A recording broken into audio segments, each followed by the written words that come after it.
finir, je pourrais seulement lire ce petit mot.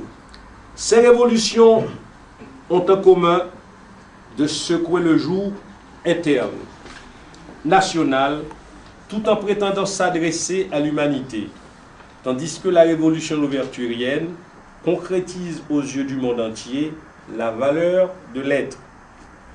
Pour être métaphorique, nous pouvons déclarer que l'esclavage orchestré par ces nations ont avili et assassiné des hommes et des femmes, alors que la révolution louverturienne les a ressuscités, les a honorés, et pour finir en s'écriant « La couleur de ma peau nuit-elle à ma bravoure et à mon honneur ?» Toussaint n'avait-il pas dans le temps profond de l'esclavage posé la base de la nouvelle société mondiale?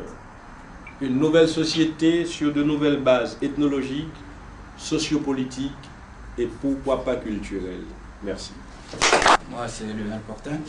D'après certains critiques européens, Toussaint avait des esclaves, est-ce vrai? Oui, il y en avait un minimum de 12. Oui, vous nous expliquez un petit peu. C'est pour ça que Toussaint Louverture est intéressant. D'ailleurs, fils de Gaouguinou, petit-fils de Gaouguinou, donc c'est un roi béninois, hein, du côté d'Alada, contrairement à ce que dit la petite histoire d'Haïti Arada, c'est plutôt d'Alada. D'Alada, oui. Et Toussaint, il a eu des esclaves. Il a eu des esclaves et il ne pouvait pas ne pas en avoir. On peut se demander pourquoi. Parce que personne que celui qui est dans le système peut mieux le casser. Ce qui est sûr et important, d'ailleurs ce que je ne sais pas encore, que je cherche à savoir, c'est comment se comportait-il avec ses esclaves. Et ça, il a tellement eu si vous voulez, d'ennemis, je pense qu'on pourrait déjà exhiber pas mal de choses, mais je ne sais pas encore, on le saura. Par contre, ce qui est important, c'est qu'il est entré dans le système. Il était jusqu'au cou dans le système. On se demande, est-ce que vraiment il voulait aboutir à l'indépendance, ou bien y avait-il dans sa tête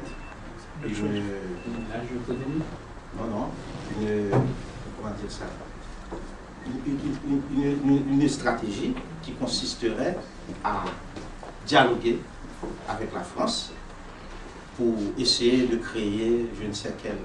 Voilà. Tout le monde dit que Toussaint Louverture ne visait pas l'indépendance. Et s'il avait gagné la guerre de 1802, pourquoi Toussaint avait demandé de cesser les hostilités? C'est parce qu'il attendait la saison pluvieuse pour pouvoir reconstituer ses forces et pour battre l'armée napoléonienne. Alors, ce que les gens refusent de comprendre, dans toute révolution, il faut deux bras.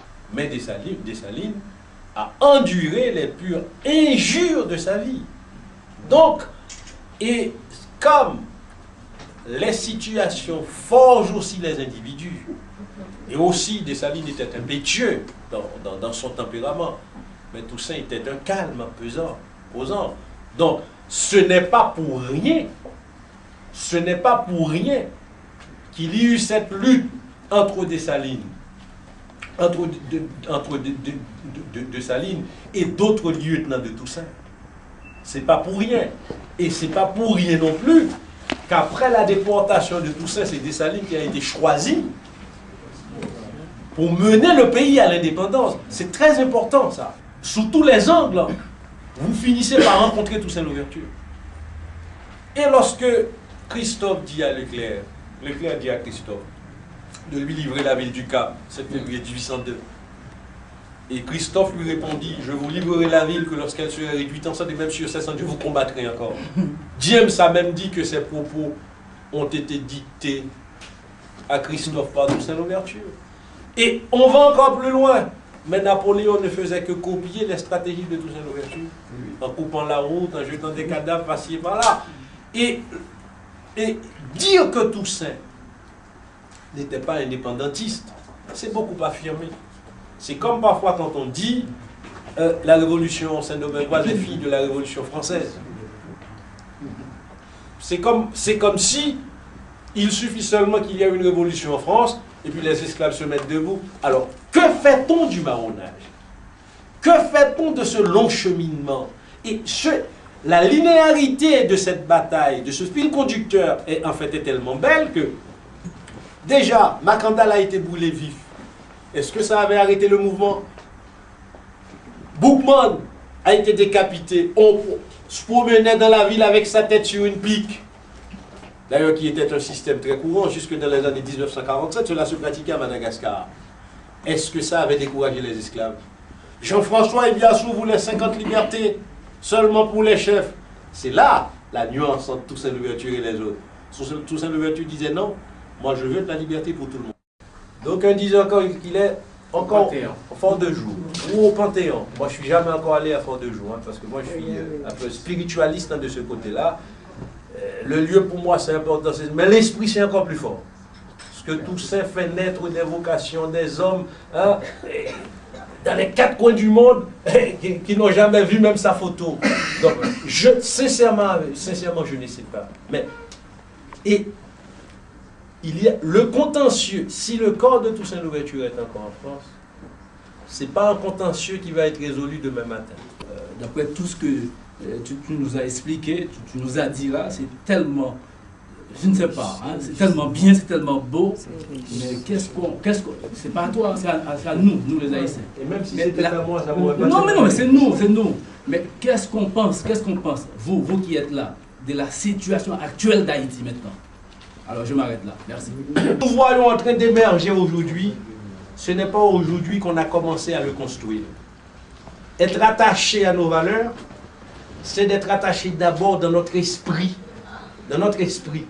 Quand nous nous sommes attachés à nos valeurs dans notre esprit, il y a quelques petites choses que nous pouvons négocier ou faire semblant de négocier tout en restant nous-mêmes. Parce que sans l'autre, je ne peux pas vivre.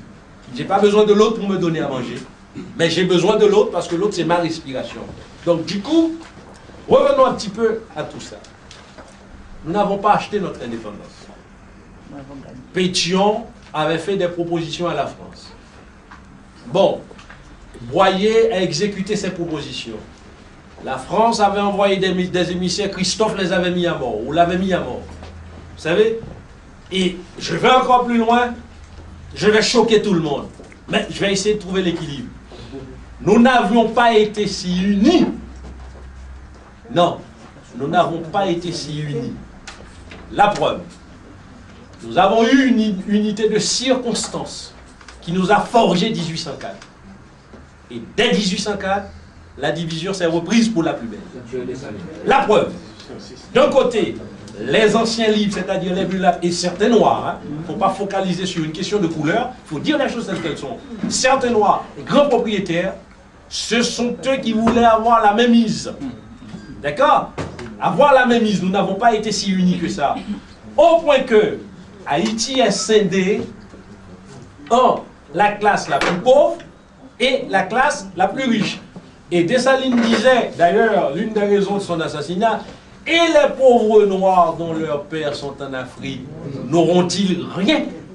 Or, à partir de là, la division était consommée. Et même Christophe était pris au piège. Quand Pétion et Guérin lui avaient proposé l'assassinat de Dessalines, il avait accepté.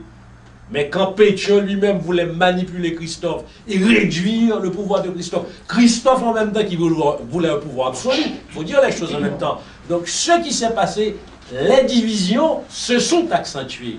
Et je vais être fort, nous n'avons jamais été un peuple uni, mais nous savons faire des compromis et des unités de circonstances. Donc vous voyez, nous sommes un peuple qui doit constamment travailler pour trouver des compromis et pour trouver l'équilibre. Merci. Par rapport à la vie haïtienne que je ne connaissais pas, et ça m'a beaucoup plu, quoi. Je n'ai pas regretté d'être venue. J'ai beaucoup été émue d'entendre ça.